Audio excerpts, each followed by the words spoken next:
Bonjour, je m'appelle Simon. I'm from Louisiana. Je suis Louisiana. Je suis Louisiana, sorry.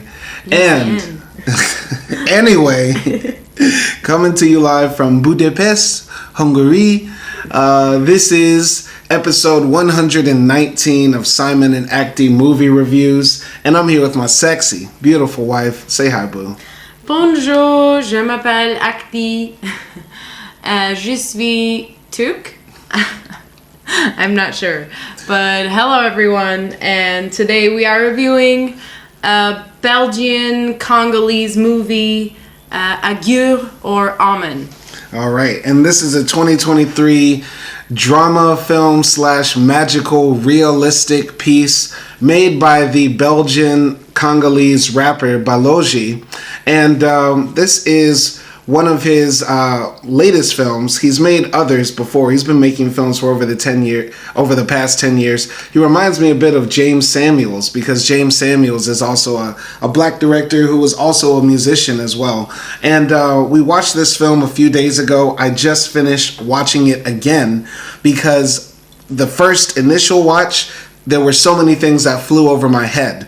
But after watching it again, I get the story a bit more. During my first initial watch, I was really impressed by the cinematography, the acting, the designs of the outfits, the scenery and stuff like that. But the story is a bit convoluted and a bit sort of esoteric. That was my interpretation. What did you think?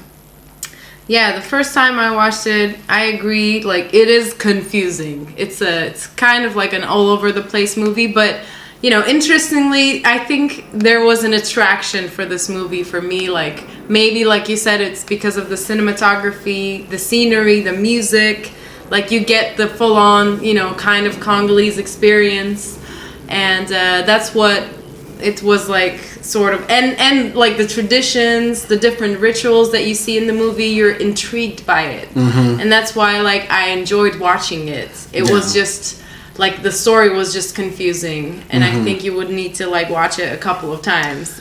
Yeah, there's something aesthetically pleasing about seeing the different parts of the Congolese culture brought to life so vividly on screen. Parts of this reminded me of, like, Beyonce's Black is King. Like, I was just waiting for somebody to start singing, "You will never take my power," like stuff like that. Like, I thought it was going to be, you know, turn into a musical at some point. Though the music in this thing is very good. But like you said, you know, it is very visually pleasing. It's just, you know, that story is just sort of all over the place. And we don't watch a lot of magical realism or surrealist type of movies. So that's maybe why we're not catching everything. What do you think about that? Yeah, I agree. I mean, I like these sort of like spiritual movies. That was one of the reasons why I wanted to watch this movie. But I think it's also because, you know, we are not from Congo, or we are not from, you know, African countries who might have similar traditions. So I think that's also one of the things we're kind of a bit like alien to this world. Of course, every country has their weird traditions, like including Turkey. But here it was just like taken to another level. Mm-hmm. And that's why we might be like, wait, what is going on? Exactly. Recently, we did a review for Sinners, and for me, as like a Black American, there were things I picked up and caught in there that maybe people not from the culture would. And both of us are not from the Congo or Belgium. We don't speak French, so there might have been things that flew over our heads. But I feel like, you know, we can still interpret this movie, interact with it, and draw something from it. Though definitely somebody from the continent, and definitely Congo, would have a different interpretation of this film. Yeah, definitely. I feel like this is a movie that is made for, like, generally the African diaspora, or, you know, Congolese people. Mm-hmm. But it's also, like you said, adaptable to, you know, European eyes, or anyone who's not from, you know, that region. Right. Now, I do consider myself a bit more knowledgeable than the average person on in relation to like things related to Africa. So there were some things that I caught that I think other people wouldn't caught. wouldn't have caught. Like there was a reference to Mobutu in there that might have flew over people's heads and stuff like that. Mobutu was the dictator of Zaire, which is now the Congo, for a long time, and he was famous for wearing leopard printed hats, and somebody mentioned that, so I caught that. But yeah, there's probably like 50 other things I didn't catch. Even if you're knowledgeable about Africa, like from the outside, there's still things here that are outside of maybe your periphery of knowledge, you know? Yeah. And, also one of the reasons I wanted to watch this movie was to, like, become a bit more knowledgeable about Congo. And through this movie, just sort of doing research and learning more about it and just celebrate the Congolese people, especially because of everything that's happening right now in Congo. So yeah, definitely. So yeah, right now in Congo, what's happening is there is a war happening in the eastern side of the country with rebels that are being funded by the Rwandan government to help destabilize the region and then also extract the resources from that region. Recently I met somebody who comes from Rwanda, and he said to me that Rwanda is one of the biggest exporters of some type of mineral that isn't even indigenous to Rwanda, right? So that means they have to be taking it from the Congo and shipping it out, right? And there's a deep and complicated history about, what's happening in Central Africa right now that is much longer than, we can talk about here. But yeah, while the world is focusing on Gaza and while the world is also focusing on Sudan, a lot of attention should be placed on what's happening in the Congo, because it's a tragedy right now where, hundreds of thousands of people are being kicked out of their homes, killed, sexual violence against women is rampant. So yeah, we need to be talking about that too. Yeah, and just a kind of reminder that we all use something from Congo in our computers, in our iPhones and everything. We depend on Congo. Like, the world needs Congo. Yeah. And its resources and its people and its culture. So yeah, that is also, just one of the reasons that we should be caring a bit more about what's happening. Absolutely. So let's try to talk about this story, and I'm going to try to not sound autistic because just trying to relay what happens in this story will make you sound like a madman. But the movie is very surreal and artistic. In its opening scene, there's this woman who pulls up on a horse in the desert and finds rows and rows of scarecrows out there. She goes to a pond and pulls out her breast and starts milking her breast into the pond, but the milk that comes out of her isn't white, it's purplish, and there's a lot of it too that goes into the pond and almost colors the entire area. And then we're introduced to the main characters of this film, which is a man named Koffi, who's also called Zabolo or Umboyo. Right? He has like 3 different names, but he goes by Koffi, and he's getting his afro cut by his white wife. Her name is Alice, and she is pregnant with twins, and she's very upset that he's cutting his afro, but he tells her, like, I'm doing this for my parents. I have to make a good impression when we go back to the Congo, and also I have to give them a dowry, which is the money you pay to your parents to get married, right? And this is a tradition that's in a lot of different countries, right? But because his wife is not from Congo, he has to sort of do it himself. So they've saved up about 5,000 euros to give to his family. And, he's very nervous about this. We see him later in the bathroom, like practicing how he's going to talk to his parents. And he wants to give them the name, I believe, Seraphine or something like that. I forgot at the beginning, but he wants to give the children, the twins he's about to have, the names of his parents or something like that. And he then has a seizure on the bathroom floor. And his wife has to come help him, showing how nervous he is about everything that's happening. But we also get flashbacks of him, going through like African rituals to like purify himself and being told he was the devil and things like that. So there's a lot that happens in those first 2 scenes. Any comments on those? Yeah, I mean, I think right off the bat you can tell this is a very like artistically pleasing movie with that desert scene. And I think also like I kind of knew this movie was about spirituality. So I got the sense, okay, like this is like an older generation, like something happening, something mystic. Mm-hmm. And yeah, it was definitely weird to see like, someone milking their milk onto a pond or a river or whatever. But yeah, and then meeting with the main characters, Koffi and Alice. I guess, like, you know, it's somewhat relatable because we are an interracial couple, but also not too much because we never had that problem because you're bald.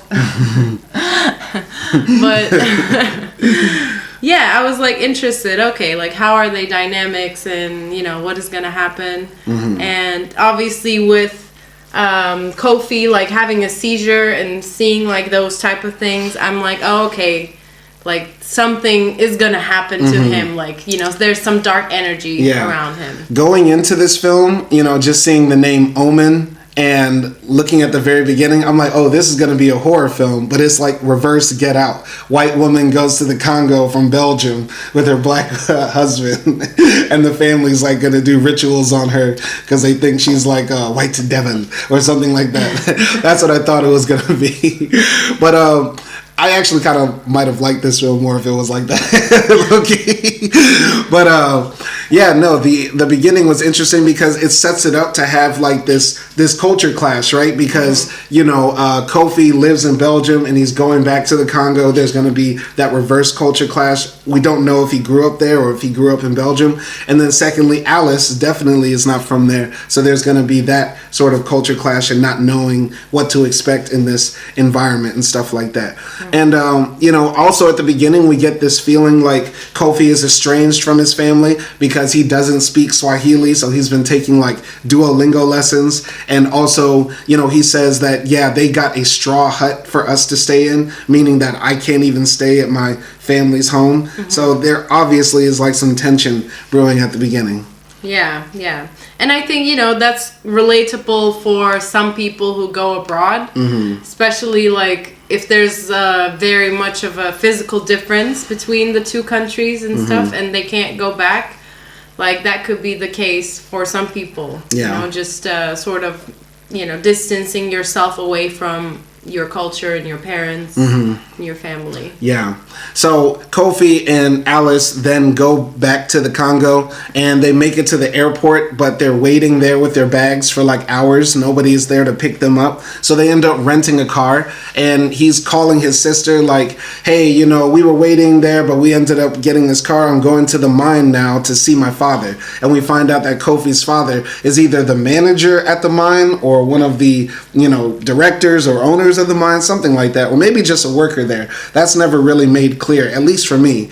And yeah, they're going there to go see his father because Koffi hasn't seen him in a long time. And also he wants to give him the dowry, which is very important, right? As a son, he's supposed to do that before he gets married. But they're having trouble adjusting because the driving in the road is crazy. Koffi mentions like nothing has changed. Even the, you know, the roads are still messed up and stuff like that. The people are unfriendly towards him when he asks for directions. Maybe they can tell his Swahili is broken or that he's an outsider.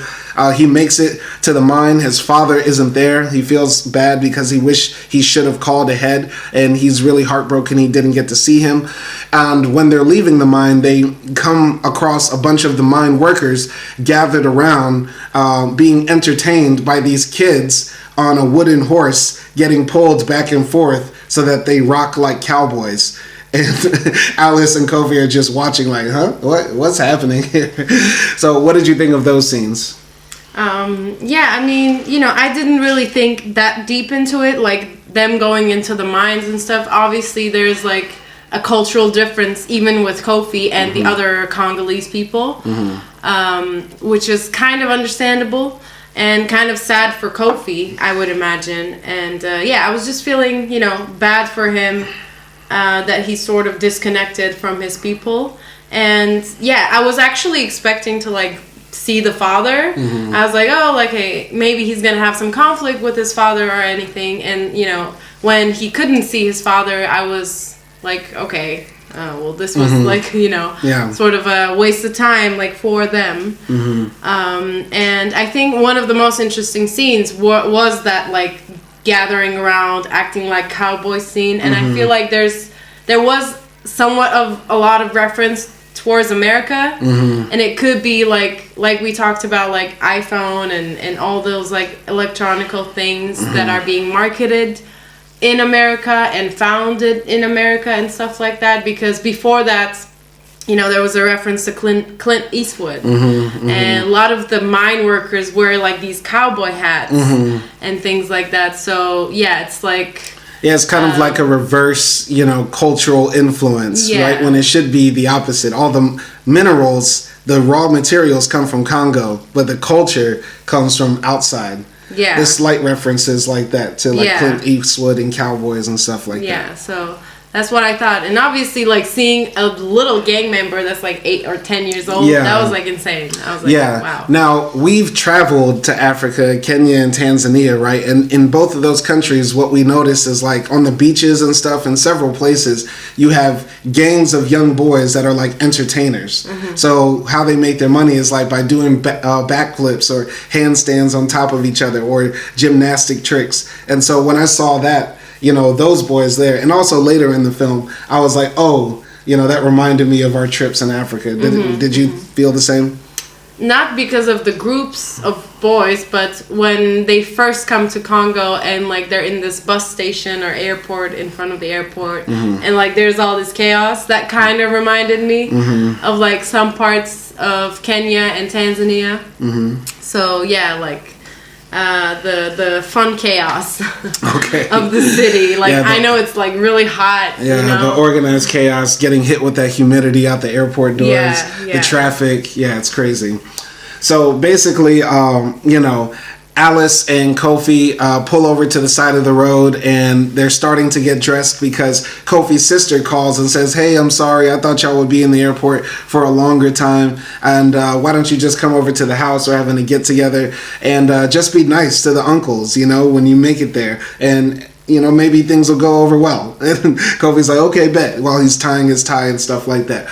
He makes it to the family function, and the first thing somebody says to him, one of the uncles, is, Koffi, look at your hair. Why did you do this? You look a mess. Have some respect for your family. And so Koffi's like, oh, I'm sorry.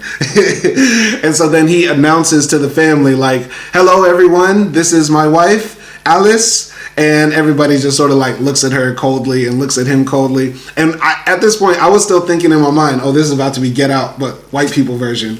You know what I mean? And so, yeah, he meets some of his other sisters. His sisters have like had kids and stuff like that. And Koffi's trying to show he's a good son because he got his wife pregnant and it's twins, so even better. You know what I mean? But his mother is there, and his mother just says, you know, come in. Like, she's very cold to him. And we find out that Koffi's nickname is Zabolo, which is like of the devil or demon or something like that, right? And so, yeah, we realize that people have always thought he was cursed to some degree. And at that family function, he goes to one of his sisters and picks up her baby, and his nose starts bleeding and the blood drops on the baby, and the sister starts screaming and she says, Zabolo, curse my baby, Zabolo, curse my baby. And he's like, wait, no, it's just a nosebleed. And so then they have this African ritual where all of the family is around and they say, he's a demon. And there's like a witch doctor there who ends up putting a mask on Koffi's head, hits him with nails to like force the mask to be on his face forever. And his wife Alice has to break him out of the mask after the end of the ritual. What did you think of any of those scenes? I think this was like one of the most intriguing scenes in the movie because it was the start, and I'm like, wow, okay, this movie is like going somewhere interesting, like maybe it's like horror or something like that. But yeah, I think the whole like family reactions, that was just fun to watch. You know, of course not fun for Koffi, but yeah, and the whole like, you know, the blood dripping and sort of people seeing him as the cursed one in the family. I was like sort of feeling the psyche of Koffi, like, you know, imagine like your whole family thinks you're cursed, like that's just something that's too heavy. And then, you know, you see your mom years later, she doesn't even hug you, she doesn't even kiss you or anything like that. But I felt like most of the animosity was for Koffi and not for like his wife. Like, I felt like they weren't even that mad that he brought home a white girl. They were just mad that he came home. You know, because they didn't like him. Yeah, they didn't like him. They didn't want to see him. He's cursed. He brings bad news, right? Yeah. So, yeah, I didn't like the same thing. I didn't feel like they were called to Alice. It was more about Koffi. And the uncle is there. And, you know, the uncle becomes important later in the story. But on the second watching, I noticed that the big uncle who comes to Koffi says there's things that are expected of you because you're the first son, right? And so, like, the uncle comes across like an extortionist. Like, he wants to get something out of Koffi, right? Because he knows he's in Europe. He's making more money and stuff like that. And that, you know, plays out later in the film, but it's like an underlying subtext or a sub-narrative. And I have a theory. This is not supported by anything. Okay. But my theory is that the witch doctor who appears throughout this film is actually Koffi's father. So he did get to see his father, but his father the entire time is trying to get the devil out of him. I think that's true.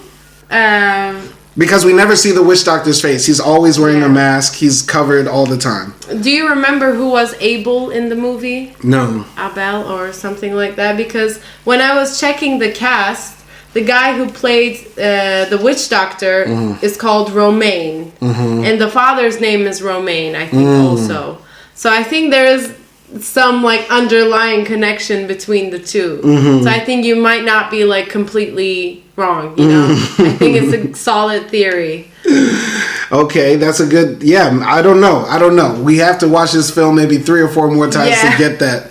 But that's maybe my theory on who the witch doctor was and where Koffi's father was the entire time. Because, spoiler, as we tell the story, he never gets to see his father. Yeah, we only see like his lips. Right, and that's from the past. Yeah, that's a flashback from when he was a child, you know, talking to his son, right? So... Yeah, but... Sorry, but the whole ritual scene was very, like... anxious, but at the same time very intriguing because of like all the masks and the music and the chanting going on, and you know, something I've always thought about, because I grew up seeing African masks in my house, and also like we went to like Arusha, Tanzania, and we went to that museum and there were masks everywhere, but I'm like, these aren't masks, these are like sculptures, because how do you wear these things? But this is the first time I understood, oh, it is possible to wear them. Maybe what we saw in the museums or what I saw in my house was just a recreation of what they used to wear. You know what I mean? Yeah. I think they could be sculpted for your face, but it might be like uncomfortable because it is heavy. Right. Like, but I don't think the heavy ones are actually meant to be worn. Those are just recreations of what people actually wear. Because we see people wear masks like those throughout this film. I mean, yeah. And low-key, this scene kind of reminded me, because we recently had a dinner party with some of the, you know, Africans that are in Budapest, and they were telling stories, like horror stories, like about traditions, and they were like laughing about it. Yeah. And this kind of reminded me like of that conversation as well. Like, oh my God. We had some Nigerians here, and it was like, if you look your mother in the face, she will tell the whole community, and then you will have to run around the village naked while they beat you. And I'm like, what? Yeah, it's crazy. But this was I really like that scene. Once again, I like how this film, you know, incorporates so many parts of African culture you don't get to see, and it feels authentic and artistic. Going afterwards, Koffi is sort of like really sad that he got treated like that at the party, and his wife is like, you know, do you want to go? We have 5,000 euros. Why don't we just use it to fly back home? And he's like, no, I still want to keep it. I still have to do what I have to do. And his wife is like, okay, so they pay for another flight with their credit card, right? Then we go to the another person that's very important in this film, Paco. And Paco is this young street kid who's a part of a street wrestling, entertainment, dancing gang. And they live in a school bus in like a slum part of town. And they have a pimp who is their mother, who also breastfeeds them from her big titties. And Paco has not been paid by the mother. He says, like, I have 500 that you owe me. And she's like, Paco, why are you asking me this? I take care of you, I feed you and stuff like that. And he's like, no, I need my money, right? And so Paco and his gang go out to this parade that's happening, right? And they're about to be in the wrestling match. Or no, they're about to be the entertainment for the wrestling match. And this parade blocks the car that Alice and Koffi are in that's going to the airport. So they get trapped at the street, and so they end up joining the parade to go watch the wrestling match, and they're having a good time as they see people wrestling. What did you think of those scenes? Oh, also, by the way, we get to see Paco while he's in the wrestling ring. He sees the mother who was taking care of their family start to talk to this other group of kids called the Saiyans or superhumans, something like that, right? And so now we see that the mother is like turning on Paco for like taking the money and trying to be his own man. What did you think of those scenes? I mean, the thing is with Paco and like the first scene that we're introduced to him, it's very weird because they're dressed like ballerinas. Yeah. And I feel like, some of the kids that are in the bus, they're like drag queens or, I don't know, like they're openly gay or something like that. But I don't think it's like their actual real mom. Mm-hmm. It's like their drug lord mom. Because there were like some drugs that Paco grabbed in that scene, so I'm thinking maybe it's like a drug business, and they are the distributors of the drugs, but they're also like the street gang with some power and things like that. And when he rebels against the drug mom, then that's when the drug mom like sort of turns against them and uses a stronger group of children gangs against them. Yeah. That's sort of like what I got, but I think the first connection I made between Koffi and Paco, because Koffi is watching Paco perform this like weird magic trick. A person getting sawn in half. Like not weird but cheesy, I guess. Yeah.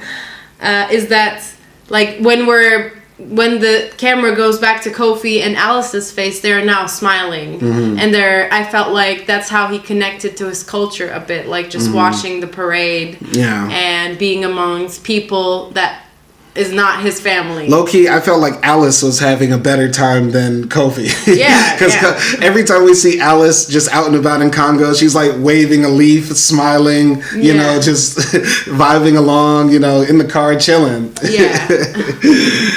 Oh man, so yeah, my interpretation of that scene or getting introduced to Paco and the street kid goons squad is like, these are street kids, and because some of them look effeminate and like in drag, is like maybe some of them perform sexual or homosexual acts, to survive. That was what I was interpreting. And also maybe because they're openly gay or effeminate, they've been kicked out of their parents' house and now they're forced to live in the streets. So I had to read in between the lines there.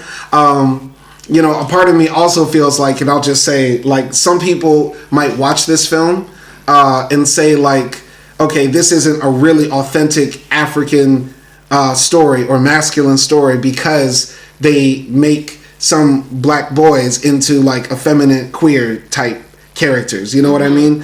And that's not an opinion that I hold or share, right? Because I think as long as there will be black people, there will be gay people, you know what I mean? And trans people and, all that sort of stuff. But some people might look at this film and be like, this film is too Western. It's more Western than it is African because of that, right? Because there is a lot of homophobia in, African culture and also in just generally the world culture.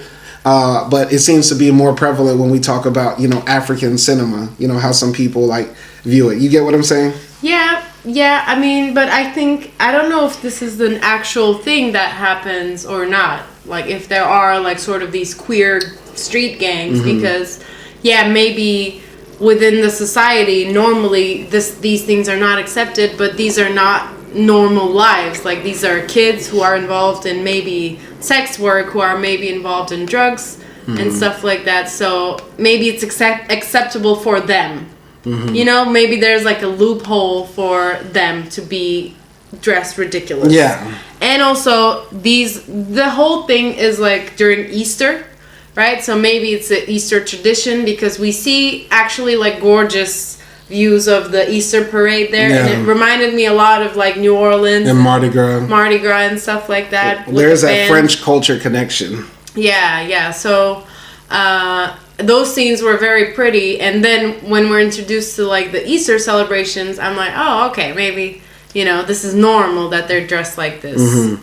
Maybe. I mean, it's possible, right? Because during Mardi Gras, people wear all sorts of crazy outfits, right? Yeah. Like there was a guy wearing a suit with a fan attached to the back. Yeah. You know what I mean? Like that's just crazy outfit. But I think that also relates to the dandy culture in Congo, where people dress up extremely, extremely well as a way of like rebelling against like colonialism and stuff like that. So yeah, this whole Paco subplot or other narrative in this film is kind of where I think maybe the film goes into a wild direction with its writing. Because I feel like if Baloji, the director and writer of this film, focused only on Koffi, Alice, the family, and tightened that dynamic or that story, it would have been much tighter as a film and easier to follow and more complex and narrative driven, I feel like. Yeah. I mean, like, when we finished the movie, I was like, I wish sort of instead of Paco's direction, it would have been, okay, Koffi, the sister, the mother, and then the dad, maybe at the end, to tie it all up. And we don't even have to see his face, It could be just something spiritual about him, like a fever dream or whatever. So, yeah. Yeah, I definitely agree. Like, if Paco was cut from this film, it would have been a much better film. In fact, I think you could cut Paco out of this film entirely, edit it totally differently, and still get a better movie, right? Yeah. Without even having to reshoot it, rewrite it, anything like that. Yeah, I mean, but yeah, in general, for me, Paco represented, like, what real tough life is about in Congo, and then sort of like diminishing a little bit of what Koffi is going through, because he does live in Europe. He is privileged compared to like other people in this movie and stuff like that. So it was sort of like bringing you back to the reality of what it could be. Yeah. A little bit, like a grounding factor, but I'm just reaching out for that, Yeah. It's not obvious, and even though Paco's characters and story is intriguing, I feel like it doesn't belong in the movie. Yeah, part of the Paco storyline feels like it was meant for like a Strome music video or like a John Baptiste short film, what I mean? Like, it feels more artistic and aesthetic than it does actually relevant, so I think we could agree on that. But shout out to Strome and shout out to John Baptiste, both two black men who twerk in pink. Continuing on in this story, when did Strome twerk? Strome twerks a lot. Strome is a twerking machine. Anyway, continuing on in the story, basically Paco's gang wakes up in their school bus one day and they're getting towed, and outside there's a new gang, the gang that we saw of the kids who wear the black shirts and the leopard print hats, and they're making fun of them, saying, we're taking over this territory now and we're stealing your items and your wealth and stuff like that, and hey, we even have a symbol of yours. And the leader of the gang starts humping it in front of the kids, and Paco is like very upset. The boys are able to break out of the school bus and run from the gang, but one of the kids gets caught and like beat up by the boys and and is kidnapped, right? And so that becomes important later in the story. I believe Paco is like running through the streets and he has a seizure too, but he doesn't end up getting caught by the other gang. Meanwhile, with Koffi, he finally gets to like meet up with his sister. But before then, he's in the house with Alice and he sees this old picture of his family, and it's all of the members of his family, but he's a baby and his mother has him totally wrapped up, not in the picture, in like a face of like horror as she takes the picture, which I feel like was a bit much. But what did you think of any of those scenes? Yeah, I think like the scarecrow that they had that looked like a ballerina, right?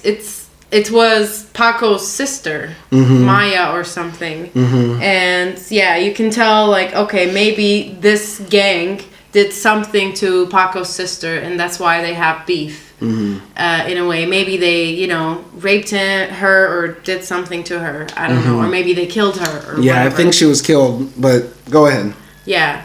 And then, I think now kind of making the connection is when Paco starts to have a seizure, Koffi's nose starts bleeding in the other house. And also in the beginning, Koffi, when he's having a seizure, he sees a vision, and now thinking about it, that looks like Paco or Paco's childhood or something. Do you think they're connected spiritually? I think they're either connected spiritually or they might be like brothers. They might be related somehow? Yeah, maybe like the father, has to do something with it, or the mother. I don't know. Like, they might be connected. Because, I'm not really sure. Like, Paco might be the abandoned child of the family. Interesting. I mean, that's a possible theory. I mean, anything is possible in this film. I thought... once again, the Paco storyline of him getting chased by the goons and then him wanting to get revenge later, it just becomes a bit convoluted for me. Moving on in the story, right, before Koffi gets to meet his sister, he's like on the bus going back to the mines, and one of the old miners is, telling him, here in Congo we have too many kids. The kids are meant to be the life insurance, the pension for the parents, right? And, I see that you're trying to do the right thing, kind of. Like, the guy is kind of nice to Koffi a bit. And Koffi, once again, makes it to the mines, and his father is not there. Paco's wanting to get revenge. Also, that's tied into the story. But, basically, it all leads to, Koffi meeting with his sister, T'Challa, and his sister is actually open to him. She's nice to him. They have a good bond. And, she's a bit more open-minded, and also she is African as well and doesn't want to leave her African roots. Like, Alice is telling her, like, why don't you want to go to Europe? And she's like, no way, Europe is dead, right? And she has this boyfriend that she messes with in South Africa, but they have like this open polyamorous relationship. And so, that's our introduction to T'Challa.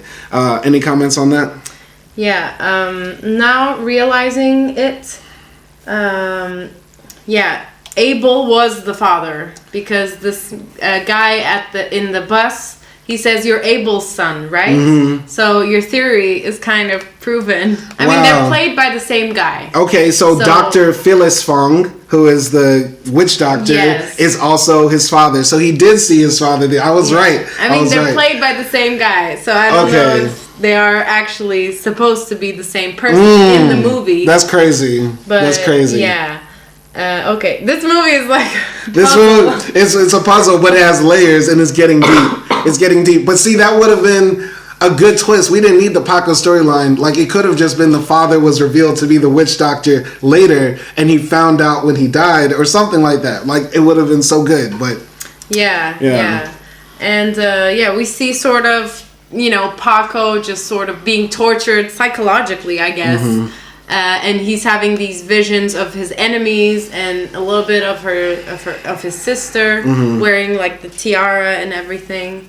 And but meeting T'Challa, like, I thought first she was a lesbian because she was giving off that vibe. But obviously I like her. She's also like that person is kind of who's like Koffi, because she's battling with these traditions that her family put upon her to be a certain way, to marry a certain way, and all these things. But, she doesn't desire the European life. Right, but she also doesn't desire too much of the superstitious life either. Yeah, because earlier in the movie when they talk about T'Challa, they say he's going to go and live among white Africans or something like that. So, they're hinting she's going to South Africa and she's going to be living in a, maybe a white neighborhood, or just in general. Maybe that's how they view South Africa and stuff like that. So even though she's staying in Africa, her family still looks at her as someone who's switching to whiteness or something, or switching to live within whiteness. That's a good point. That's a very good point. I didn't even think about it that way.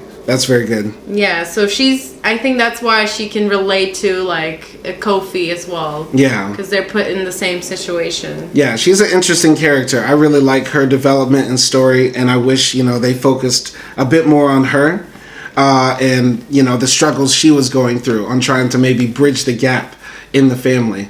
There is a bit of tension between Alice and Koffi, because Alice says, how can we learn to love if we've never learned to accept, right? And Koffi is like, you don't understand. It's not like in Europe where we yell at our parents or, are disrespectful to them. Like here, I have to be this way because that's just what it is. And she says like, it seems though like you're not accepting and we're about to have these children and, what is in them is also in you, and this country is going to be a part of them as well. So you have to make peace with what you can here. And he's like, you don't understand. People just look at you as like a ATM or something like that. And so, yeah, there was that little argument. I think that's important. Any comments on that? Yeah. First of all, I have to say, like, yeah, the electricity goes off in the apartment and they go to like this common place where there's a huge tree that is lighted up with different colors of light, and it's basically like run by this guy who's wearing a leopard suit and he's like the electric provider when there are like electric cutouts. He's the only person that has electric, so people go there to charge their phones and things like that and use the Wi-Fi, which Koffi points out this is the best Wi-Fi in the country so far. So I really like that because, yes, there's like something bad happening, electricity going out, right? But it creates a space for people to come together and have conversations while they charge their phone. So it becomes like a cultural hub, that sort of thing. And I really like those type of things, and I think like now in Turkey, we don't have those type of things anymore. But back in the day, we used to as well. So that was interesting. I really loved that whole like idea. And about the fight between them, yeah, like that was relatable a little bit because it's sometimes like no matter, for example, how much I explain the Turkish culture to you, you just like won't get it or won't understand it, and vice versa for me, right? With your culture and with your experiences. And there is, I don't know like what is the way to bridge that gap, but it is hard. And you do have conversations like that where you cannot just like see eye to eye because of the culture. Yeah, that fight was very important, and I thought they could have built on that a bit more in the film, but they sort of like easily resolved it by T'Challa saying like a few words to Alice, like everything's gonna be okay. You know what I mean? Like we don't have to stay here. I'm gonna leave. You're gonna leave. We'll be okay. Right? Yeah. But as far as the scenery of that scene with the lit up tree, it reminded me of like being in Africa. The power goes out and you have to go somewhere to get electricity or Wi-Fi and that sort of thing. But it becomes a whole adventure. It does. So moving forward, T'Challa has an STD, and it's from the guy that she's been messing with, and the guy that she's dating has been sleeping with the woman that is a part of their polyamorous relationship separately, right? And the girl's name is Malika, and she obviously is a bit loose, right? So that becomes a whole plot line there. We find out about that maybe T'Challa doesn't have everything figured out.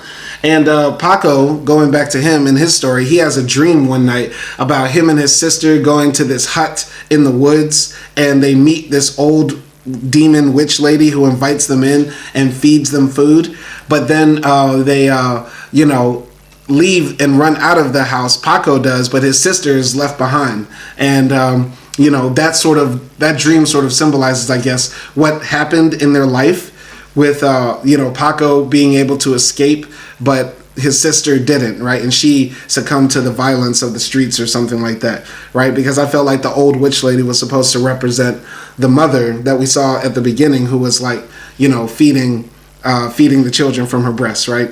But what did you think of any of those scenes? Yeah, I didn't think of that connection, but yeah, I mean that scene, because they go into the woods and they start eating this candy house, that was automatically like Hansel and Gretel for me.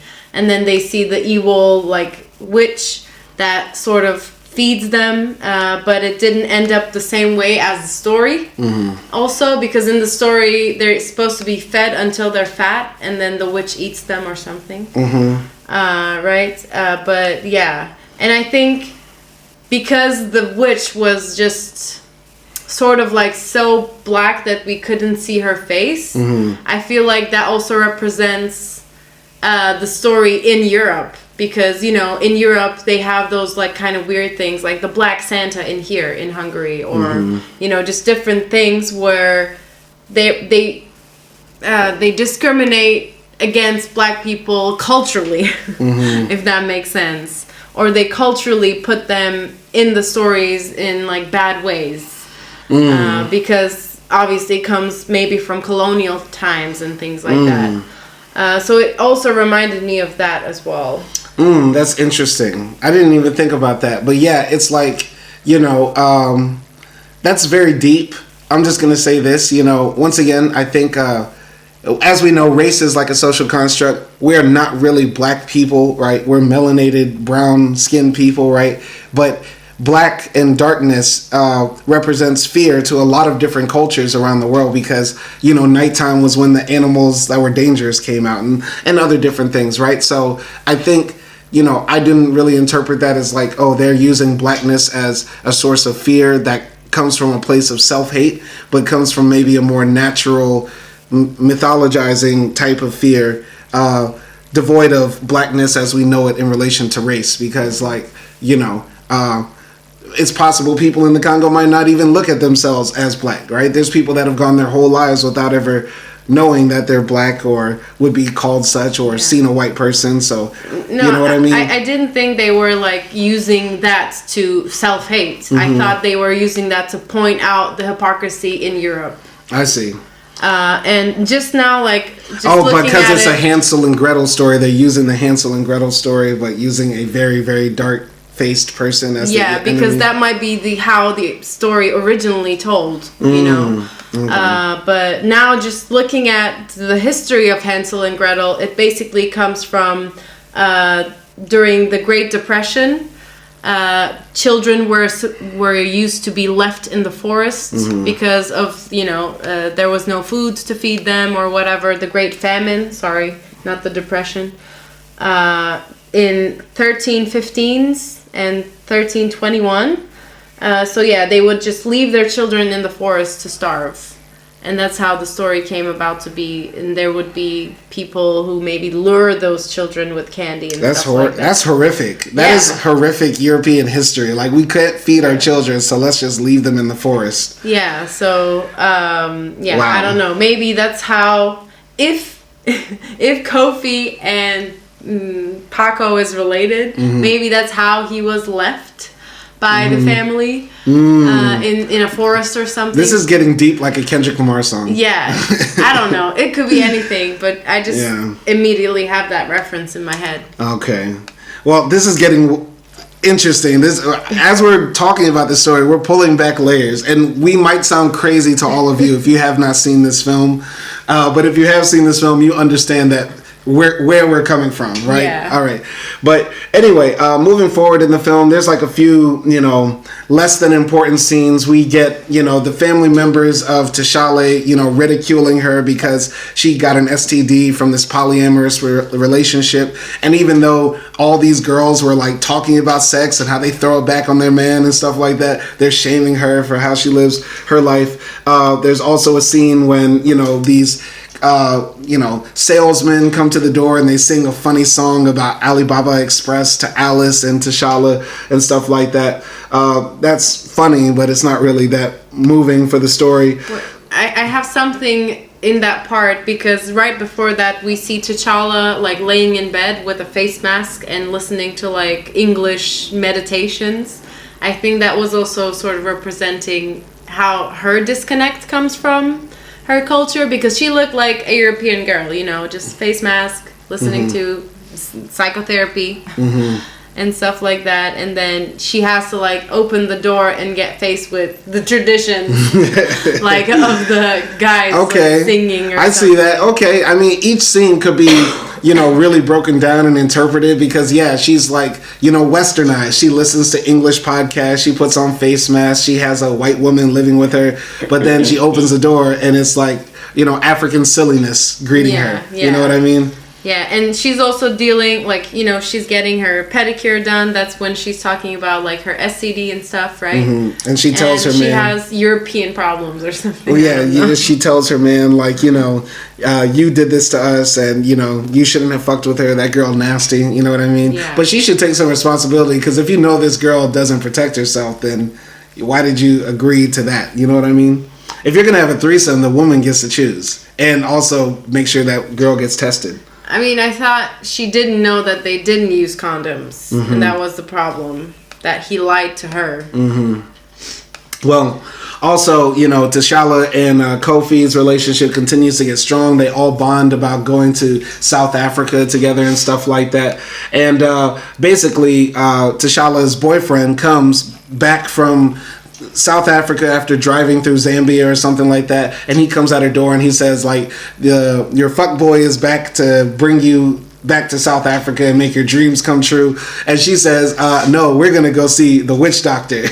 And so the witch doctor comes and she's like, I don't have issues with fertility. And the witch doctor says, shut up. It's the same thing.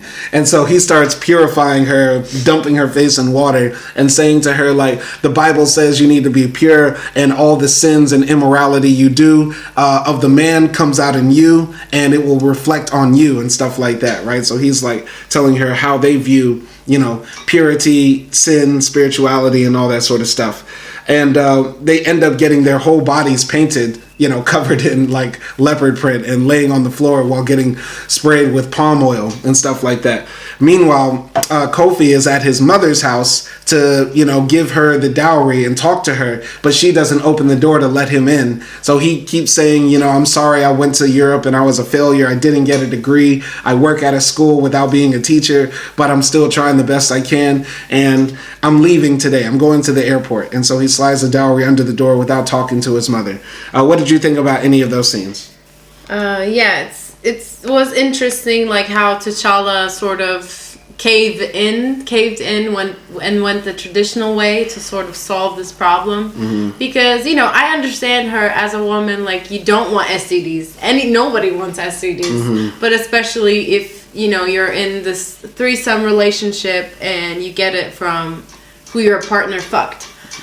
So that's like pretty intense stuff, mm-hmm. I think. And she was like, okay, you know what? Let me just try this. Mm-hmm. And and it kind of reminded me of like my own experiences sometimes. Of course, not in this way, but even though I don't believe in superstitious stuff, mm-hmm. I still carry the necklace that has the prayer in it, mm-hmm. And I wear it sometimes when I feel like I'm gonna have a bad day or when I feel like I should be extra lucky. Mm-hmm. Like, so like those type of things, like you don't necessarily believe in them, mm-hmm. but you still like do them. Yeah. Also because it just makes you feel safer. Mm-hmm. And at the end, like they're laying there with their bodies painted and all that. And first of all, I was thinking, wait, what the fuck happened? Yeah. Like, imagine doing that and finding yourself in that position. That is pretty insane. But the guy was also telling him, like, what is this? The palm oil doesn't cure any STDs, mm-hmm. like something like that.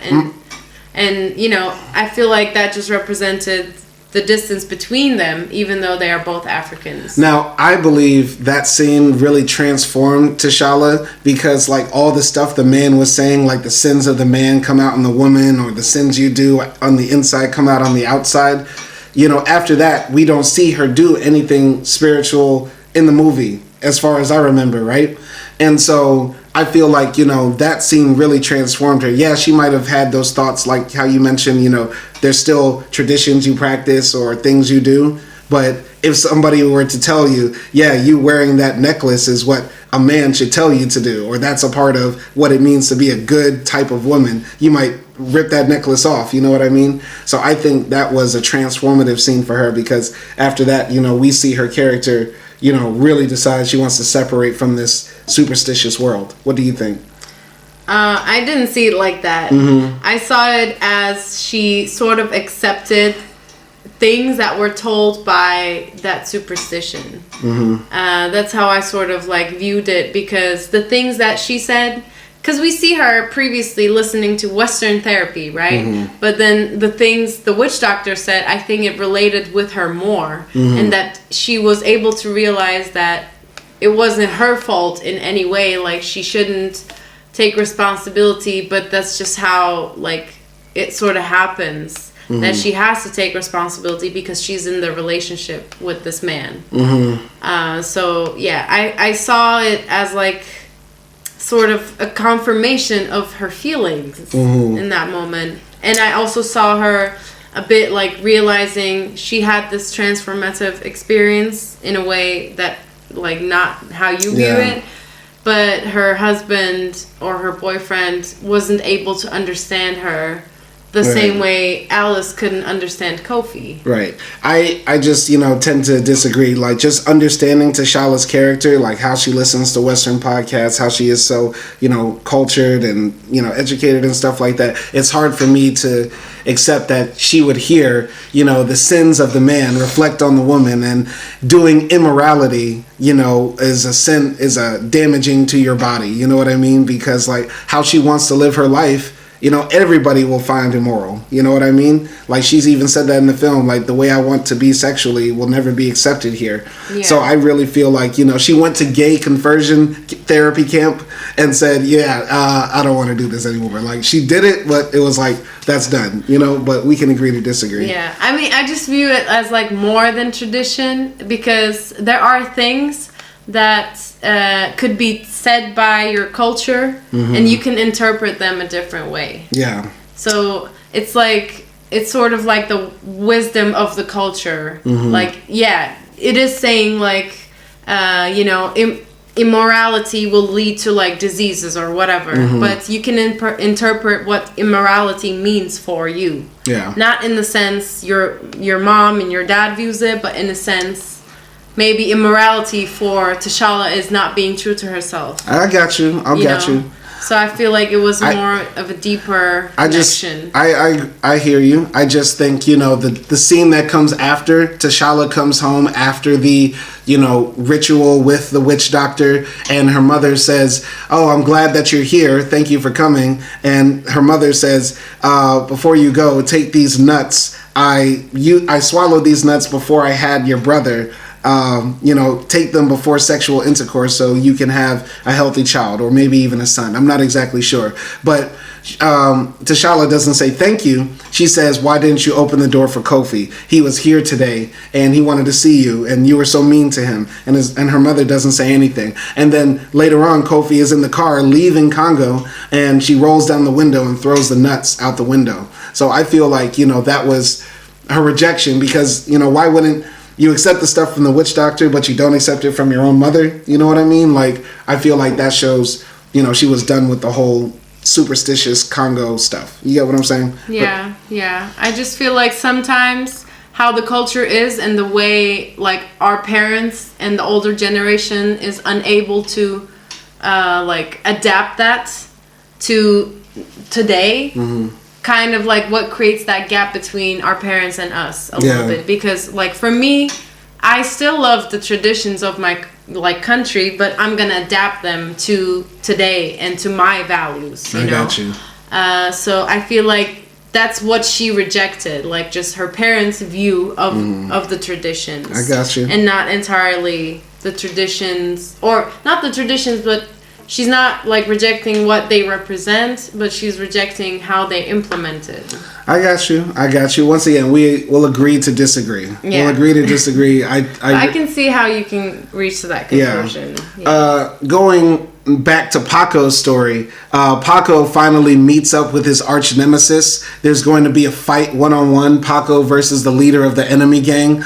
And the guy, they go to the mining area where they set up this boxing ring, and adults are out there watching these kids about to put on a fight. I guess the adults thought it was supposed to be entertaining, right? So they have dancers, musicians, all that stuff. Paco and his goons come. The one of the goons who was kidnapped by the enemy enemy gang is out there, and he's tied up, bloodied, beat up, and stuff like that. And the enemy leader boy pulls out the tiara of Paco's sister and puts it on his head and starts taunting him.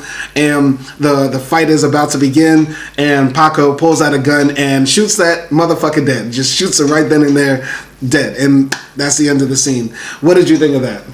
Yeah. Also, right before he shoots her, we get a shot of Koffi, and his nose is bleeding again. So there has to be like some connection between them. Okay. I feel like, but yeah, that was brutal. Like I was not expecting Paco to pull out a gun. Though I understand him, but it's never justified to kill anyone. So yeah, but I like that scene because once again, with the music and everything and the costumes, it was sort of enchanting. But yeah, I don't really know what to feel about it.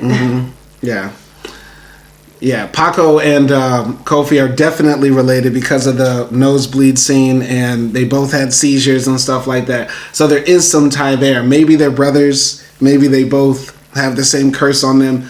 Who knows, right? I don't really understand that part. But maybe it's related to the twin thing. Maybe it's possible they're not actual physical twins because Koffi is much older, right? But Koffi is about to have twins, and Paco is the twin of Koffi in the spirit world, maybe. I'm really reaching. I am really trying to find a way to make this work. Help me. Help me. But yeah, with the nosebleed and stuff like that, that was... it's definitely related. Yeah. Maybe it's a spiritual relation. Yeah. And not like a real one. But basically moving forward in the story, a few months later, Koffi's father dies, right?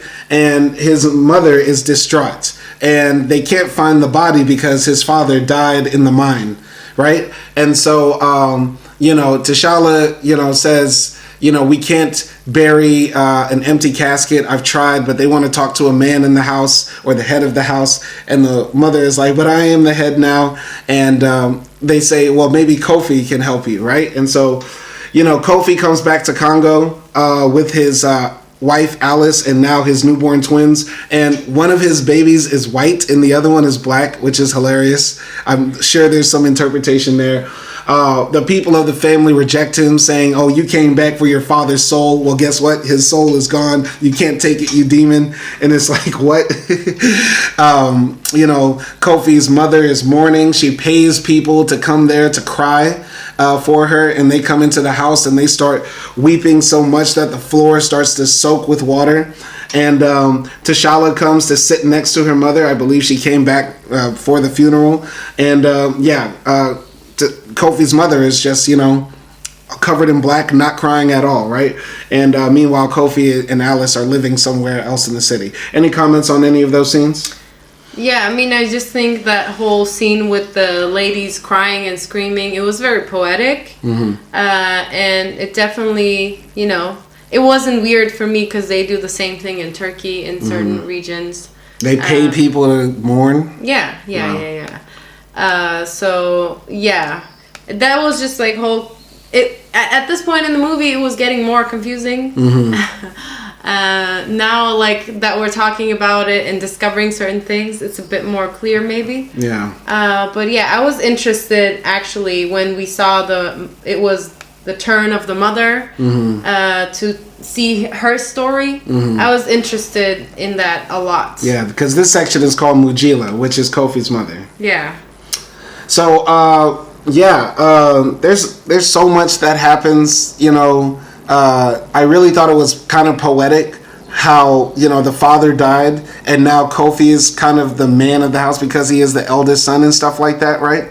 And I thought the film was going to try to, say, okay, now they need Koffi, you know what I mean? But it kind of doesn't go in that direction. It still is... Koffi is on the outside and the family is trying to keep him out because they believe he's a devil. But this is where the exploitative uncle that I was talking about earlier comes in, right? Because he's the one that sees Koffi at the airport and says, you want your father's soul or spirit, but we don't want you here. It's gone, go away and stuff like that. And meanwhile, that uncle is like taking the stuff out of Mama Mujila's house, like taking her her sofa, her TV, all of the belongings of the dead father and stuff like that. So now it all makes sense. Like there's obviously not just Koffi is extracted from the family, but also the mother as well. And partially that's sexism, right? Because of, she's an older woman now, and now her children should take care of her.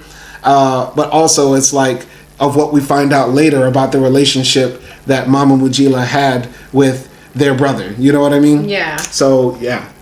Any comments? The relationship of the mother with the other family members, it's like sort of reminded me of this term in Turkish. Mm-hmm. We say iç güveysi. Mm-hmm. I have no idea how that would translate to.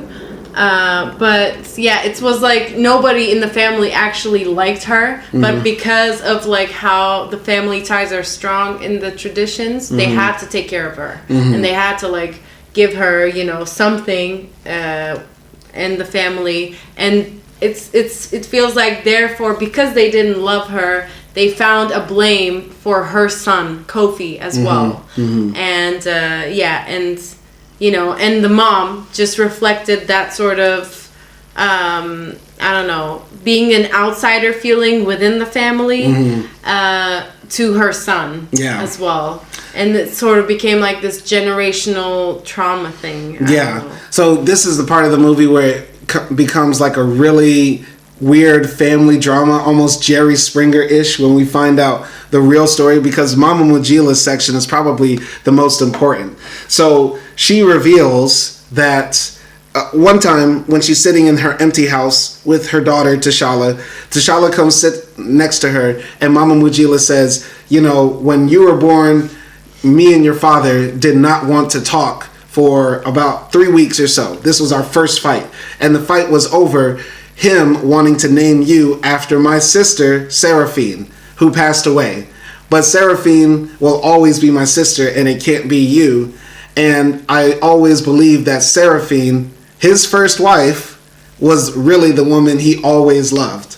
But when, she died, his family pressured me into marrying him. And she wasn't even 18. She was barely 18. And so then she quickly got pregnant with T'Challa, right? And then came next was Koffi, right? Which is weird because is he the eldest or the eldest son? Because if he's the second born, he has to be the second born or something like that, right? Because Koffi was born afterwards, but Mama Mujila did not want to have him. Yeah. So she tried to have an abortion by swallowing bleach and stuff like that. But when Koffi was born, he was born with like a mark on his face. And so the people said that the baby is cursed, and also, maybe she is cursed as well. She's a witch. Yeah, they said that she was a witch, right? And so there was also issues with, breastfeeding him because, like, she was like giving out blood or something like that instead of milk to the baby, right? And I think possibly that was because of all the damage she did to her body, putting like bleach in it and stuff like that. Mm-hmm. So that's how we find out why they called Koffi Zabolo, demon child or something like that, and why the family always treated him like extra, you know what I mean, as an outcast. Yeah. So, what did you think about that reveal in the story? I really like the fact that she finally sort of, shared it with someone, and they were also like looking at this bird, which is interesting because that's what the father bought for Koffi, because we had that flashback earlier on in the film. So I don't know like how it's related. Maybe the father is seen as the bird or something. Mm-hmm. But yeah, and I also like the fact that she said to T'Challa, you did the right thing to move away. Mm-hmm. So it was like now she understands that you cannot implement the traditions the same way mm-hmm. to today. Mm-hmm. And that maybe she shouldn't have done it in the past as well. Mm-hmm.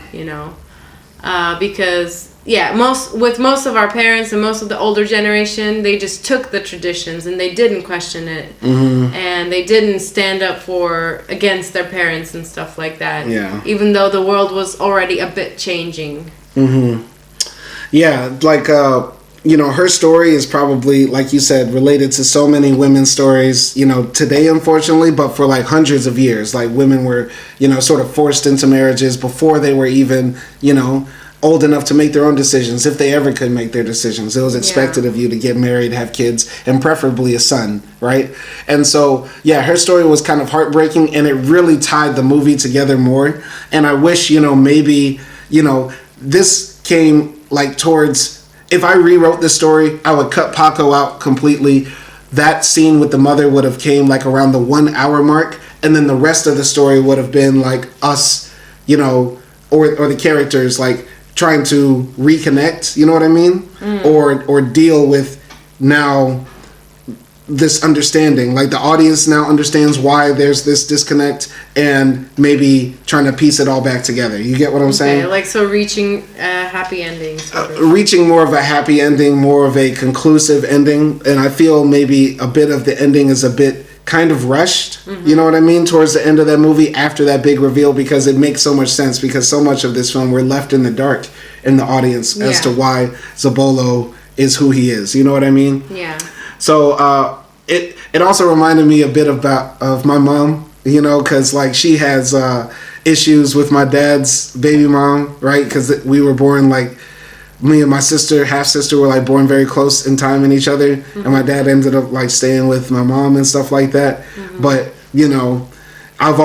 my half sister was always treated like this demon child and stuff like that, and so it made me think about her, like how does she view herself in relation to my family or her own identity. So I just thought about that. Yeah. Any comments? No, but thank you for sharing that. All right, well, continuing on in the story, basically, Koffi reconnects with his spirit brother, the young child, Paco. And Paco, agrees to help them get a burial space for this empty coffin that they want to use for their father, in exchange for getting a burial place for his sister, stuff like that. So they go to the, government office and they do that, and that's a part of the story. I didn't find that very compelling. If anything, you have any comments on that? I think there were some political hints about like how the country works. They were saying like people never come for death certificates; they always come for birth certificates, because they use the dead people's IDs to vote for the Soviet country they want, something like that. I'm sure there's like some political thing in that. Basically saying like the elections are rigged. Yeah. But I just found it interesting that both of the characters, Paco and Koffi, they have people in their lives that are dead, but they're unable to find the body. So yeah, that sort of like was the problem, because I think Paco was also unable to find his sister's body, right? Yeah. So yeah, and I found that like, okay, so sort of death became like an equalizer in these two people's worlds where they are very, very different from each other, and the lives they live are very different. Very true. Yeah, I'm still, the more I talk about this movie, the less I want to talk about Paco. So I don't even have commentary there. I could kind of care less, to be frank. Yeah. But shout out to the guy who played Paco. Like, everybody's acting in this thing is magnificent. Like, it's so on point. Like, it's very emotional acting, emotive, everybody's dope.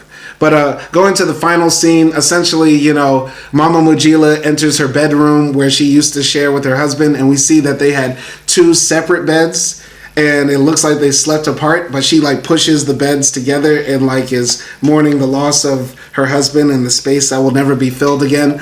And she begins to fall asleep, and she awakes she has a dream, and we're brought back to the desert with the scarecrows at the beginning of the movie, but the scarecrows are now on fire, and Mama Mujila is like running through the desert through and then away from the scarecrows. She then looks at the mine that we see, and the mine has a funeral procession where people are like singing and carrying the coffin, and she sees that her son is one of the pallbearers for this coffin, and she goes up to her son and says, did you find the body? We can't have an empty coffin. I have to have a place where I can be buried next to him, when I eventually pass on. And he says, Mom, we couldn't find the body, but I was able to get a coffin and have a burial. And she says, you're a coward, but you're endearing. You're nice, just like your father was. You know what I mean? And they hug. And then she goes to where the mine hole is, and she starts digging with no help, and also no success, like for the body. And she starts, crying a bit, and the rest of the guys are just watching. And then Mama Mujila wakes up from the dream, and that's the end of the movie. So what did you think about, the ending of this film? Yeah, I mean, just watching the movie the second time on Playback Now, I realized that this was the scene in the beginning in the desert. I'm not sure how that whole connects, but when I saw it the second time, I thought the people or the scarecrows that were burning, they represented some sort of like the people who died or got lost, but they were never found. So the people in purgatory, or also it could be the people, for me, who are sort of like deemed as cursed. Mm-hmm. Within their society, like the mom, or like Koffi, mm-hmm. Or maybe even Paco. Mm-hmm. So yeah, and then she sees the burial and she's curious about the body, like where's the body? Did you find it? And that sort of made me feel like she wants to, have a complete burial, a complete traditional, funeral for her husband, because maybe they believe that, if you don't do that, the body will stay in purgatory mm-hmm. forever, because that's something that is in different cultures. Mm-hmm. But, in opposition, Koffi was like, no, like, I don't have the body, but let's just do it and let's honor him in this way. And mm-hmm. that also made me feel like there was a clash between like this European look on death and funerals mm-hmm. and then the traditional look on death and funerals. Yeah. And also when she went to dig for the body, it was like, she's still trying to find the body because she doesn't want this type of fake funeral in mm-hmm. a way. And that's how I sort of interpreted it. Yeah, just simply put, for me, I feel like what the burning scarecrows represents, like, she wants to get rid of these traditions too. But at the same time, when she goes down into the valley to the funeral procession, she still wants to maintain some of it, right? And so, yeah, her conversation with her son showed me that she wants to reconnect with her son, because in her dream, she hugs him and like says, she loves him and stuff like that. Well, it doesn't exactly say I love you, right? Mm-hmm. Because that's not African tradition. but yeah, looking for the body and stuff like that. It felt more to me like, like she is now a helpless woman, right? And in reality, like her not having her husband means like she doesn't have, any protection in this world, right? And when she awakes from the dream, she's awakened to the cold reality that, yeah, she's sort of like ostracized herself. You know what I mean? She pushed away her son. She relied on this family and her husband to take care of her, and realizes now like it's tragic. It's tragic now that, nobody's going to care. So that's how I looked at that. Not that much else I want to add. Anything else from you? No. It's such a hard film to, interpret, because it could go any direction. It could go any direction. I'll just say this. This film is visually pleasing and stunning and interesting and thought-provoking, especially if you give it maybe two watches. You know what I mean? But it's still so convoluted and all over the place, and some things are not fleshed out and really too hard to crack into. And that's what I find to be an issue here. Like, there's a great story underlining this that just gets caught up in so much other BS. Maybe that's also partially why they did it that way. Yeah. Yeah. I mean, I agree with you, but I'm also hoping that this director, Baloji, he does more movies, and I think he has potential to be like one of the greatest, because I feel like the cinematography is good, the direction is good, and the certain shots are very, very good, and I think imagination is there. It's just like the story has to be a bit more like easier to follow and make sense of, because like you said, it's all over the place. But I feel happy that I watched this movie, honestly, and I would maybe watch it again, a year later. And I would also recommend people to watch it, if I feel like they're into this sort of spiritual movies. Yeah. I mean, I'm looking forward to seeing some other Baloji films, too. He did another film called Binti, right? Oh, he was acting in it. He didn't write it, right? But this is actually his first film that he was the director and the screenwriter for. He's directed another film called Zombies, acted in one, and acted in another one in 2011 as well. So yeah, he has a promise. He has great promise as a director, writer, and a film man. But yeah, there has to be some development here in writing the story, fleshing out this story. And he needs to collab with James Samuels, man. Him and James Samuels need to do like the African epic. Yeah. Yeah.